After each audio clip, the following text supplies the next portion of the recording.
यही दो गति है। परमात्मा ने कृपा करके यह मनुष्य शरीर दिया है कि आपका बंधन से छुटकारा हो जाए, लेकिन अगर बंधन से छुटकारा वाला काम नहीं करते हैं तो निश्चित रूप से, लेकिन अंतर क्या है? अंतर क्या है? साधु का भी शरीर छूटता है, जो भगवान का भजन करता है उसका भी शरीर छूटता है, आज जो संसार में लगे हुए हैं उनका भी शरीर छूटता है। क्या अंतर रहेगा? एक ही अंतर है, एक सिंहासन चढ़ी चला और एक बंधा जंजीर। एक सिंहासन पर चढ़ करके प्रभु को प्राप्त होता है, यानी प्रभु के लोक को जाता है, और दूसरा हथकड़ियों में जकड़कर 84 लाख जोनियों में जाता है। यही अंतर है।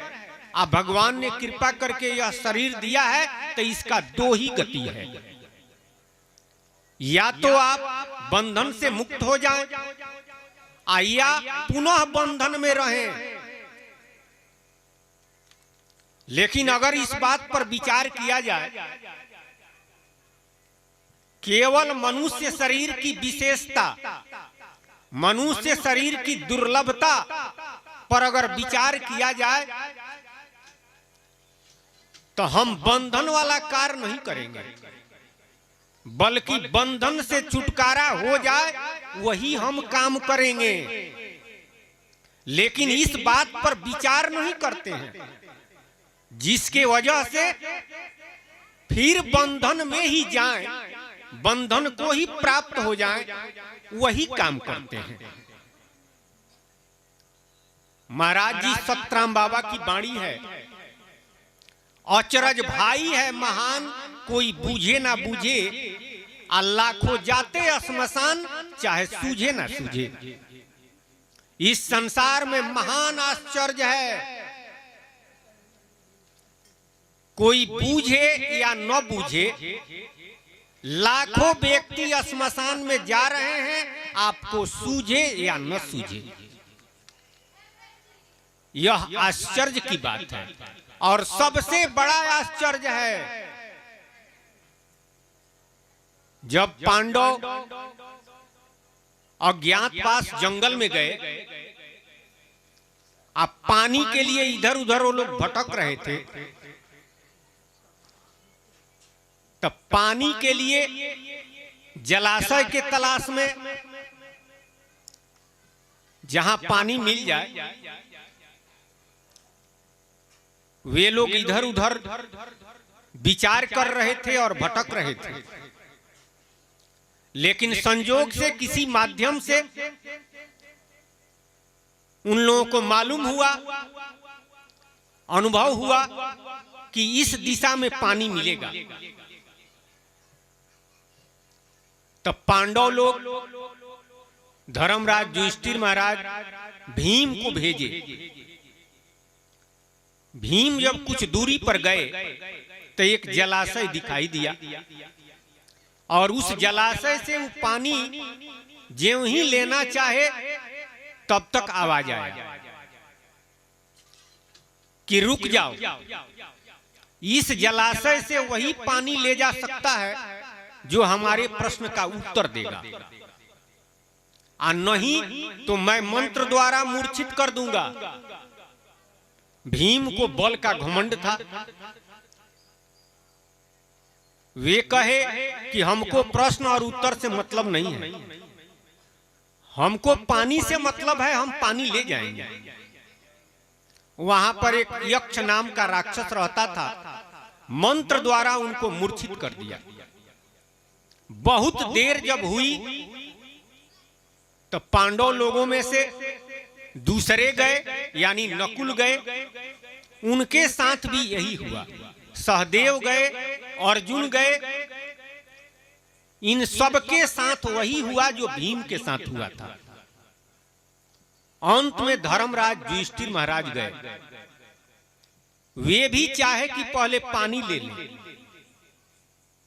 और तब इन लोगों के बारे में हम जाने। तब तक आवाज आया कि रुक जाओ, बगैर हमारे प्रश्नों के उत्तर दिए अगर पानी ले जाओगे तो तुम्हारा भी वही हाल होगा जो इन लोगों का हुआ है। धर्मराज युधिष्ठिर महाराज कहे कि क्या प्रश्न है। यक्ष बहुत प्रश्न किया, जिसमें से एक प्रश्न था कि इस संसार में आश्चर्य क्या है। धर्मराज युधिष्ठिर महाराज उसके सारे प्रश्नों को उत्तर देते हुए इस प्रश्न का उत्तर दिए कि इस संसार में आश्चर्य यही है कि देखत सुनत कहत बहु मर गए। देखता है, कहता है और सुनता है क्या? अरे कोई व्यक्ति मर गया तो हम देख रहे हैं कि फला व्यक्ति मर गए। कोई आकर के कहता है कि फलाना मर गए। कहीं एक्सीडेंट होता है आ कहीं बम ब्लास्ट हो जाता है, कहीं भूकंप आ जाता है। हम न्यूज में, टेलीविजन पर देखते हैं और पढ़ते भी हैं न्यूज़पेपर में। लेकिन अपने बारे में क्या सोचते हैं? अपने बारे में यही सोचते हैं कि फलाना मर गए, हम अभी जिएंगे। जबकि अचानक मौत आती है। बच्चा भी मरता है, सियाना भी मरता है, बूढ़ा भी मरता है। अरे हार्ट अटैक हो गया, अब ये बात हो रही थी, एक के मिनट के बाद हार्ट अटैक आ गया, उसका जीवन लीला समाप्त। तो हम देख रहे हैं, कह भी रहे हैं कि देखिए ना, अब ये ठीक थे, अब ये चले गए। लेकिन अपने बारे में हम सोचते हैं कि हम अभी बहुत दिन जिएंगे। यही आश्चर्य की बात है, महान आश्चर्य है, सबसे बड़ा आश्चर्य है। जबकि कल किसी ने देखा नहीं है। कबीरा गर्व न कीजिए काल गही कर केस, आ न जाने कित मारी है। कहां मारेगा इसका कोई ठिकाना नहीं है। घर मारेगा कि प्रदेश मारेगा, सबके शिखा को काल पकड़ा हुआ है। लेकिन हम गुमान में, घमंड में घूम रहे हैं। नाना तरह का घमंड है, नाना तरह का गुमान है, बहुत तरह का मान है जो सर पर लाद करके हम घूम रहे हैं। लेकिन जिस दिन मौत आती है और आएगी, वह सारा मान, घमंड, गुमान यहीं रह जाएगा, वह बचाएगा नहीं। जाति का घमंड है, रूप का घमंड है, धन का घमंड है, विद्वता की घमंड है। अरे एक तरह का बल का घमंड है, बहुत तरह की अहंकार है।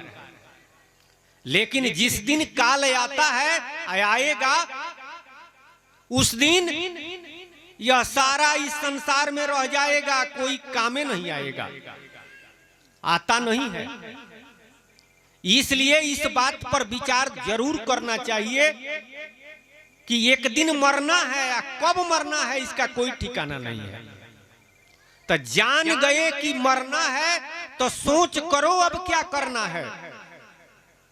जब हम जान गए कि मरना ही है तो इस बात पर विचार करना चाहिए कि हमें क्या करना चाहिए।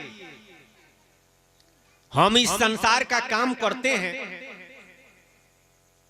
अरे मेहनत से कमा रहे हैं, कोई बेईमानी भी करता है धन के लिए, लेकिन यह धन, यह जौन, इस संसार का वैभव हमारे साथ जाएगा नहीं, जाता नहीं है, मौत से बचाता नहीं है, बल्कि जो हमने सुकर्म और कुकर्म किया उसके अनुसार जो फल मिलेगा उससे भी नहीं बचाएगा। वास्तव में इन तमाम बंधनों से छुटकारा कैसे होगा? भगवान ने कृपा करके यह शरीर दिया है,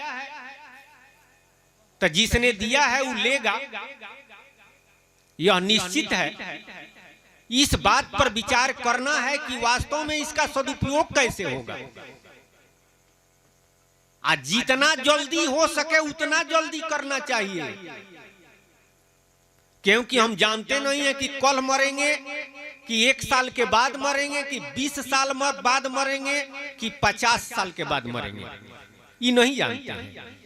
तो जब नहीं जानते हैं तो समझिए कि समाप्त है, बहुत थोड़ा बचा हुआ है, बहुत कम बचा हुआ है। जब इस तरह की बात हमारे अंदर, हमारे मन में जब होगा, तब हम उपाय ढूंढेंगे कि मनुष्य शरीर प्राप्त करने का जो उद्देश्य है उस उद्देश्य की पूर्ति कैसे होगी। इस बात पर हम विचार करेंगे और वह राह अपनाएंगे। इस बात पर विचार नहीं होता है, जिसके वजह से उस राह को नहीं अपनाते हैं जिससे हमारा जीवन सार्थक हो जाए, जिसके लिए यह मनुष्य शरीर मिला हुआ है। वही सतराम बाबा कहते हैं कि अचरज भाई है महान, कोई बूझे ना बूझे, अल्लाह को जाते श्मशान चाहे सूझे ना सूझे। लाखों व्यक्ति श्मशान में जा रहे हैं, हम देख रहे हैं, कह रहे हैं, सुन रहे हैं, लेकिन सूझता नहीं है। जब अर्थी लेकर के जाते हैं उस समय इस तरह की बातें कुछ लोग करते हैं कि सबको मरना है। आज सबको जब मरना है तो क्या करना है? उस समय लोग कहते हैं राम नाम सत्य है, सत्य बोलो मुक्त है। सत्य क्या है? राम नाम। इसका मतलब बाकी सब झूठ है। लेकिन वहां से जब लौट के आते हैं तो संसार सांच हो जाता है और राम नाम झूठ हो जाता है, तबे न छूट जाता है। राम नाम जब सत्य है, सच्चा है प्रभु के नाम, ताको झुक झुक करो सलाम। क्या हिंदू क्या मुसलमान, राम नाम प्रभु का नाम सच है। ये जब जान गए तो नाम का सलाम करो, नाम पर सजदा करो, नाम को हृदय में बसाओ। लेकिन खाली कहने के लिए है। कब? जब अर्थी उठाते हैं तब कि सत्य क्या है? राम नाम। सब लोग कहते हैं। उस समय कोई नहीं कहता है कि घर सत्य है, रुपया सत्य है, जमीन सत्य है, चाहे फलाना नाम सत्य है, चाहे फलाना सत्य है। सब लोग यही कहते हैं कि राम नाम सत्य है, राम नाम ही सत्य है। एक कवि थे, उन्होंने लिखा कि लोग सत्य नाम सुनाते हैं जमाना गुजर जाने के बाद, क्यों न मैं वही नाम लूं अपने जमाने में।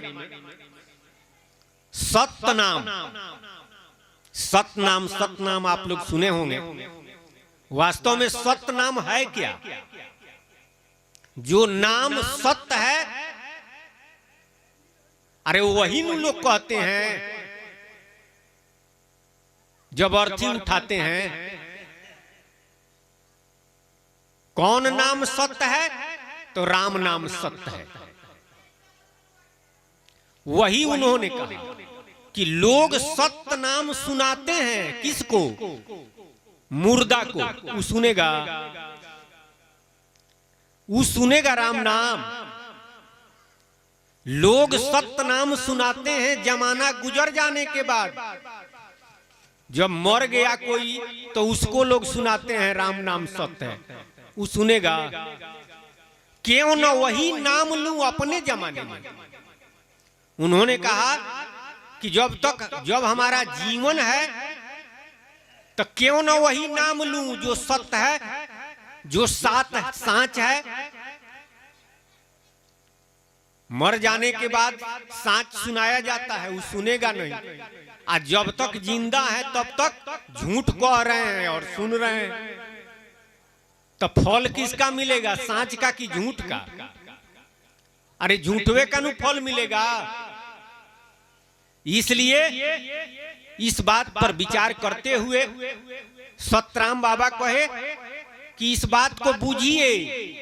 अरे बूझेगा तबे सूझेगा, आ तब जूझेगा। बूझो संतन की है बानी, आ बिन बूझे कल्याण न होवे, अब लो जीवन नसानी।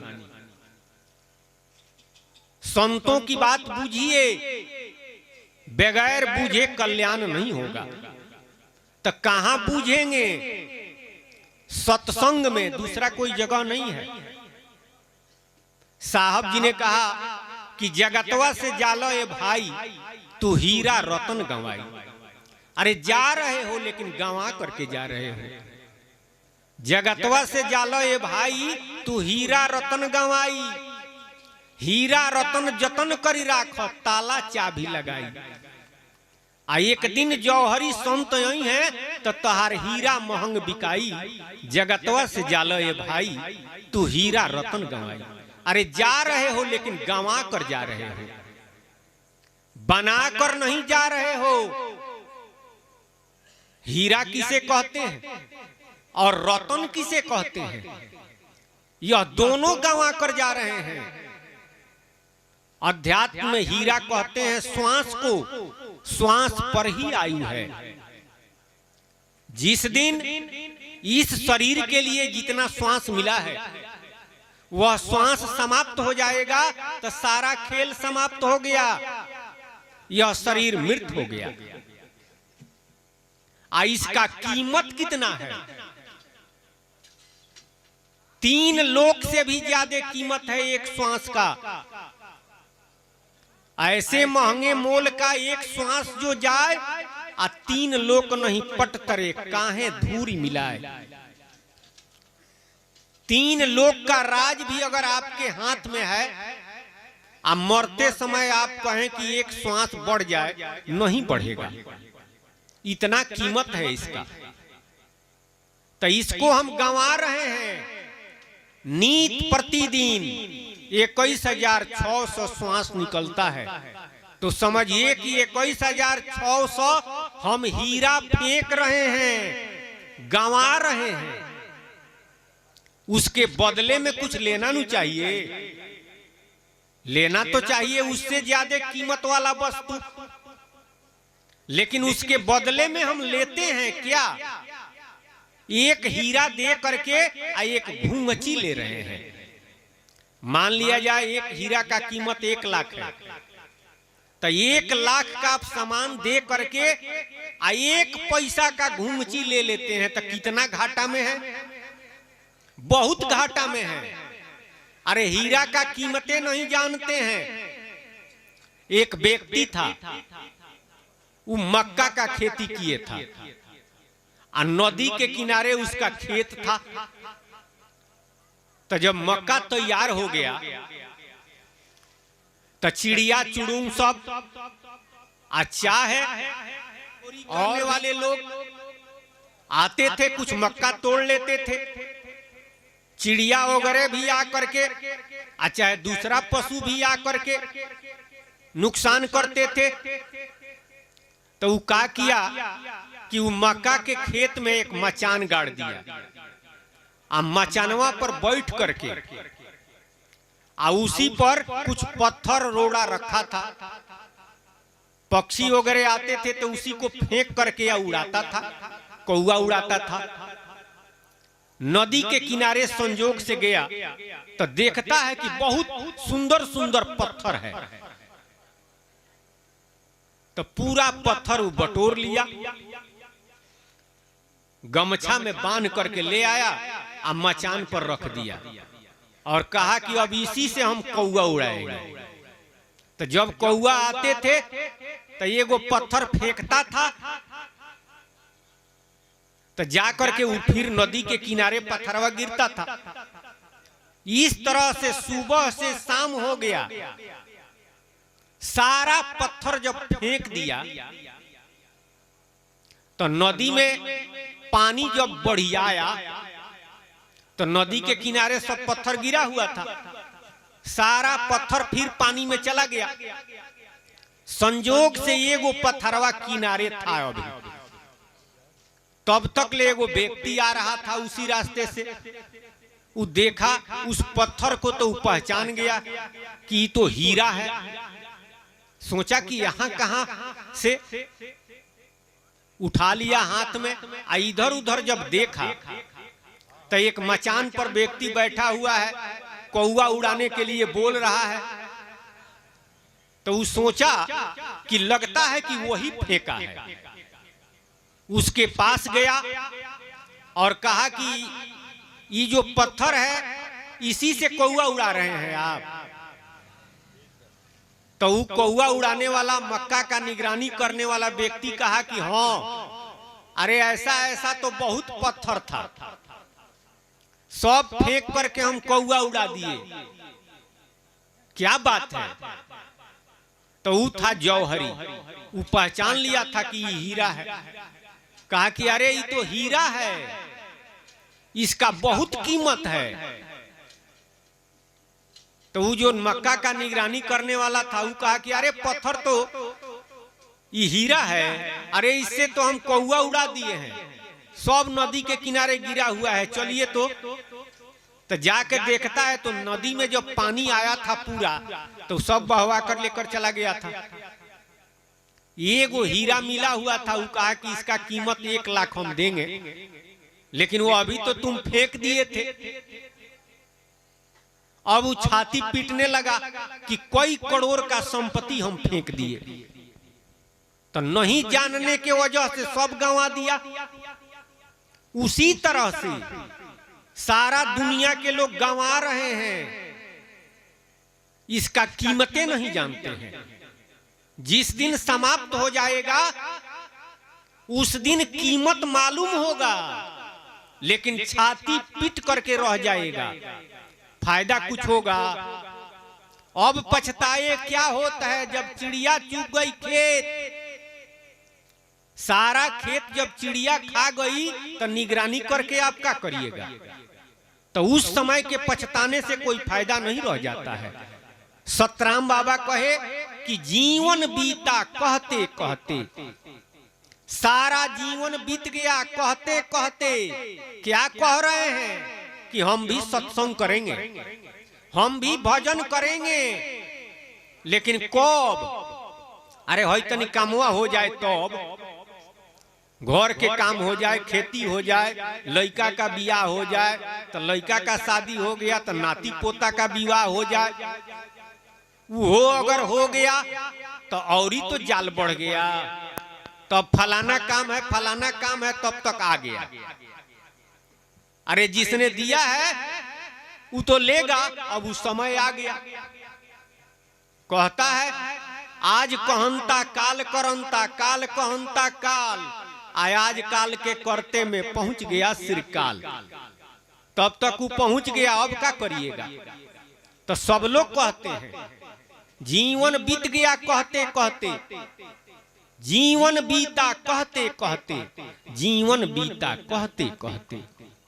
आदि मध्य बेकार गंवाया, आ अंते समझा मन अरुमाया। आदि मने लड़कपन, आ मध्य मने जवानी, आ उसके बाद आता है बुढ़ापा। तो बुढ़ापा में क्या करेंगे आप? लड़कपन खेल में गंवाया, आ जवानी मौज में उड़ाया। अब बुढ़ापा रो रो के पछताया, पछताने के सिवा कुछ रह नहीं जाता है। वही सतराम बाबा कहते हैं कि जीवन बीता कहते कहते, जीवन बीता कहते कहते, आदि मध्य बेकार गंवाया, आ अंते समझा मन अरुमाया। निज स्वरूप को पहचान लिया जब सूरज के ढलते ढलते। जीवन का जो अस्ताचल होता है, जीवन समाप्त होने वाला है, तो स्वरूप का ज्ञान हो जाता है। आप जान जाते हैं कि मैं कौन हूं। अरे इस संसार में किस लिए आए थे? भगवान ने कृपा करके यह शरीर दिया था, इसका क्या उद्देश्य था? लेकिन अब समय नहीं रहता है, आप कुछ कर नहीं पाते हैं। आंख से आंसू गिरता है, झरझर झरझर, कंठरुधन हो जाता है। लोग कहते हैं कि मोह पकड़ा हुआ है, फलाना को बुलाइए, बाछी छुआइए, भाई फलाना काम कराइए। मोह नहीं रहता है, बोल तो सकता नहीं है कि वह कहे। पछतावा होता है कि हमको जो करना चाहिए था वो हमने नहीं किया, क्योंकि लाइन काट दिया जाता है। कबीर साहब कहे कि अन्हारा घरे मटकी के मारेला, घोर अन्हार हो गया, अभी कुछ कर नहीं सकता है, पछताता है। अब पछता पछता करके आंख से आंसू गिरता है। साहब जी कहे कि अब का रोवेलू रोवत दिन बीती, आ जब जब दाग निहारी। अब का रो रहे हैं? अब पूरा 84 लाख जोनी में जब जाएंगे तो रोते हुए ही दिन बीतेगा, कोई लोर पोंछने वाला भी नहीं रहेगा। इसलिए समय है तबे चेत जाइए, संभल जाइए। तो क्या करना चाहिए? काल करो सो आज करो, आज करो सो अब, आप पल में प्रलय होता है, बहु करोगे कब। अरे कल के लिए सोच रहे हो, कल किसी ने देखा नहीं है, आज करिए। आज भी नहीं, अब तुरंत शुरू करिए, क्योंकि एक पल का खबर नहीं है।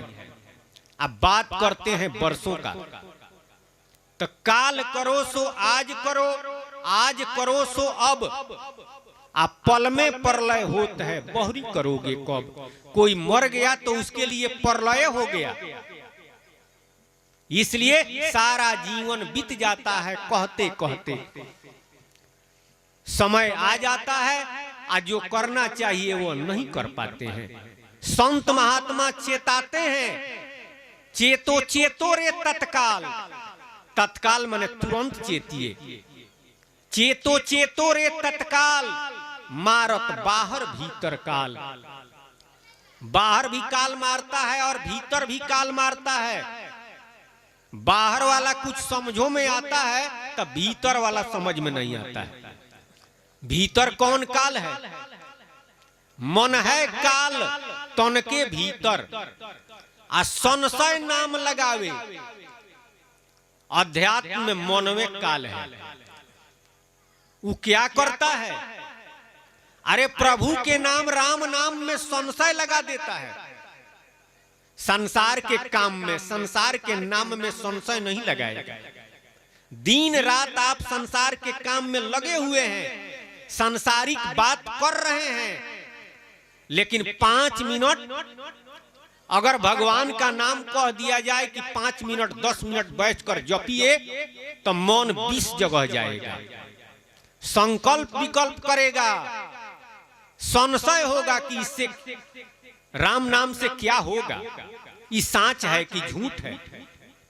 आज संसार का काम आप कर रहे हैं, इसमें संशय नहीं होता है, जबकि आप अपने आंख से देखते हैं कि जो बना हुआ है वो बिगड़ जाता है। जो बना हुआ है वह बिगड़ जाता है।